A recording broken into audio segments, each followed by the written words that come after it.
አንድ አምላክ በሚሆን በአብ በወልድ በመንፈስ ቅዱስ ስም አሜን። ከእመቤታችን ከቅድስት ድንግል ማርያም 33 በዓላት መካከል ታኅሳስ በባተ በሦስተኛው ቀን የሚታሰበው የሚከበረው በዓል በዓታ ለማርያም በመባል ይታወቃል። ይህም ማለት ቃሉ የግዕዝ ሲሆን የእመቤታችን ወደ ቤተ መቅደስ የመግባቷን ዕለት የሚያዘክረን በዓል ነው። እመቤታችን ቅድስት ድንግል ማርያም እናቷ ቅድስት ሐና አባቷ ደግሞ ቅዱስ ኢያቄም ይባላሉ።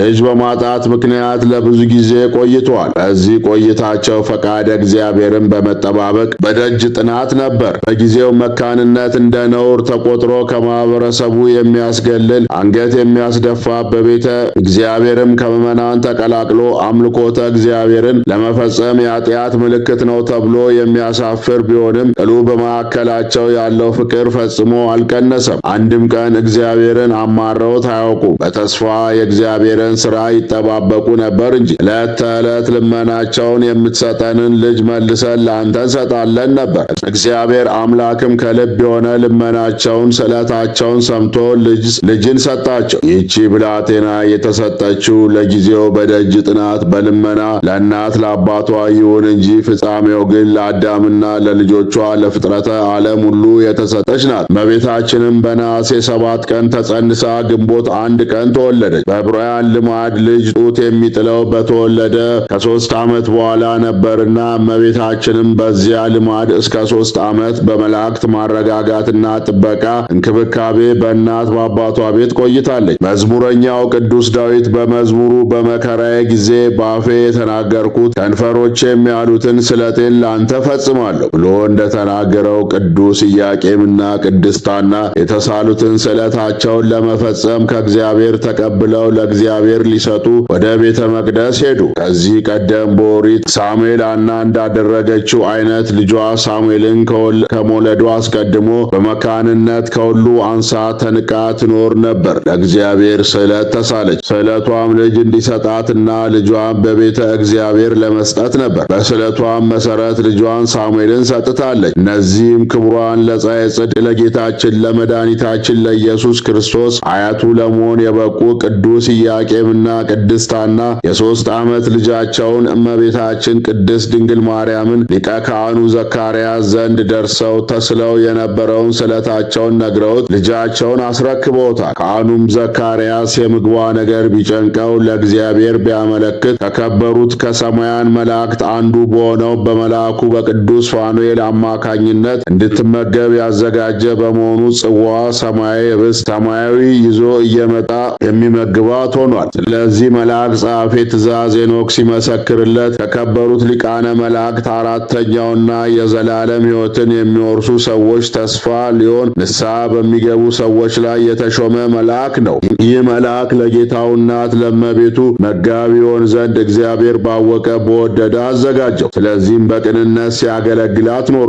በዳዊት መዝሙር የመላእክትን እንጀራ ሰው በላ ተብሎ እንደተጻፈ በመልአኩ እጅ ከሰማየ ሰማያት የበሰለ ሰማያዊ ኅብስትን ከሰማየ ሰማያት የተቀዳ ሰማያዊ ጽዋን እየተመገበች ኖረች። ሰማያዊ ኅብስት ሰማያዊ ጽዋ መባሉ ግን በሰማያዊ መልአክ እጅ ስለተገኘ ከወደ ላይ የመጣና በግብር አምላኬ የተገኘ በመሆኑ ነው። በኦሪቱ ሕዝበ እስራኤል ከሰማይ መና እየወረደላቸው ሲመገቡ ኖረዋል። እንዲሁም ነቢዩ ኤልያስ በመልአኩ እጅ ምግብን ተመግቦ እርሱ ኃይል ሆኖት 40 ቀን ሙሉ እንደጾመ መጽሐፍ ይናገራል። እመቤታችንንም መላእክት እያረጋጋት በመላእክት መጋቢነት ተጠብቃ በንጽሕና በቅድስና በቤተ መቅደስ ኖረች። እውነተኛዋ ታቦት እመቤታችን ቤተ መቅደስ ገባች። የእመቤታችን ታቦትነቷ የዘላለም ነው። እግዚአብሔር ጽዮንን መርጧታልና ማደሪያውም ትሆን ዘንድ ወዷታልና እንዲህ ብሎ ይህች ለዘላለም ማረፊያዬ ናት፣ መርጫታለሁና በዚህች አድራለሁ። ያቺ ታቦት ምሳሌነቷ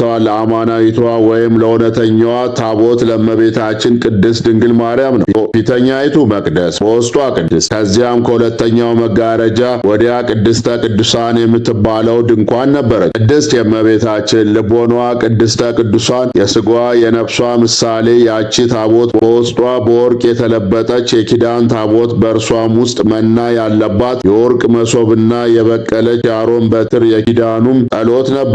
እንደዚህም እመቤታችን በውስጥ በአፋ በነፍስ በሥጋ ንጹሕ ናት። ወርቅ ጽሩይ እንደሆነ እርሷም ሁለተኛዋ ንጹሕ ናት። እንዲሁ በውስጧ ሐና የተባለው ልጇ መድኃኔዓለም በመልአኩ ብስራት በማኅፀኗ ይዛ የምትገኝ በመሆኗ እንዲሁም ያቺ የአሮን በትር ሳይተክሏት ውሃ ሳያጠጧት አብባ አፍርታ እንደተገኘች እርሷም ድንግልና ሳላት ማኅተበ ድንግልናዋ ሳይፈታ አምላክን እንደምትወልድ ምሳሌ ነው። በዚህ ሁሉ ፊተኛዋ ቤተ መቅደስ ለእመቤታችን ምሳሌዋ ናት። አማናዊቷ ታቦት እመቤታችን በምድር ባለች ቤተ መቅደስ እንደገባች አሁንም በሰማይ ባለች ቤተ መቅደስ መንግሥተ ሰማያት አለች፣ ለዘላለም ማደሪያው ናትና። የእመቤታችን የቅድስት ድንግል ማርያም ፍቅሯ በአንደበታችን ጣዕሟ በልቦናችን ይደርብን። አገራችንን ኢትዮጵያ ዳሯን እሳት ማሏን ገነት አድርጋ ከመጣው መቅሰፍት አደጋ ትጠብቅልን። ሕዝበ ክርስቲያንም በሃይማኖት ታጽናን። አነሳስቶ ላስጀመረን አስጀምሮ ላስፈጸመን ለኃያሉ አምላክ ለልዑል እግዚአብሔር ክብር ምስጋና ይግባው፣ አሜን። አባታችን ሆይ በሰማያት የምትኖር ስምህ ይቀደስ፣ መንግሥትህ ትምጣ፣ ፍቃድህ በሰማይ እንደሆነች እንዲሁም በምድር ትሁን። የዕለት እንጀራችንን ስጠን ዛሬ፣ በደላችንን ይቅር በለን እኛም የበደሉንን ይቅር እንደምንል፣ አቤቱ ወደ ፈተናም አታግባን ከክፉ ሁሉ አድነን እንጂ ይህች መንግሥት ያንተ ናትና ኃይል፣ ክብር፣ ምስጋና ለዘላለሙ አሜን። እመቤታችን ቅድስት ድንግል ማርያም ሆይ በመልአኩ በቅዱስ ገብርኤል ሰላምታ ሰላም እልሻለሁ። በሐሳብሽ ድንግል ነሽ፣ በሥጋሽም ድንግል ነሽ። አሸናፊ እግዚአብሔር እናት ሆይ ሰላምታ ለአንቺ ይገባሻል። ከሴቶች ሁሉ ተለይተሽ አንቺ የተባረክሽ ነሽ፣ የማኅፀንሽም ፍሬ ብሩክ ነው። ጸጋን የተሞላሽ ቅድስት ሆይ ደስ ይበልሽ። ጸጋን የተሞላሽ ክብርት የአምላክ እናት ሆይ ደስ ይበልሽ። ጸጋን የተሞላሽ ብጽዕት እመቤታችን ቅድስት ድንግል ማርያም ሆይ ደስ ይበልሽ። ልዑል እግዚአብሔር ከአንቺ ጋር ነውና ከተወደደው ልጅሽ ከጌታችን ከመድኃኒታችን ከኢየሱስ ክርስቶስ ዘንድ ይቅርታና ምሕረትን ለምኝልን ኃጢአታችንንም ያስተሰርይልን ዘንድ ለዘላለሙ